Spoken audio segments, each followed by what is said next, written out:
Ancora un arresto per favoreggiamento dell'immigrazione clandestina al confine italo-sloveno, precisamente al valico di Stupizza.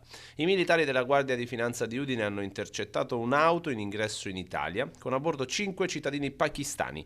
Per 3 di loro è scattato il controllo dei documenti e 2 sono risultati clandestini, mentre l'autista del mezzo è stato arrestato in flagranza e trasferito in carcere.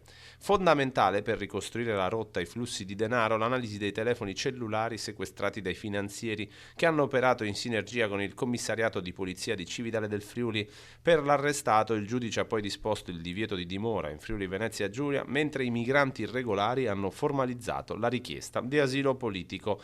Un'operazione che si inserisce nel quadro dei controlli straordinari alla frontiera terrestre riattivati dall'Italia nell'ottobre del 2023, una misura drastica decisa allora dal governo sull'onda dei timori di infiltrazioni terroristiche dopo l'attacco di Hamas contro Israele del 7 ottobre e focalizzata proprio sulla delicatissima rotta balcanica. Ma il tema dei confini blindati è oggi al centro di un duro braccio di ferro con Bruxelles.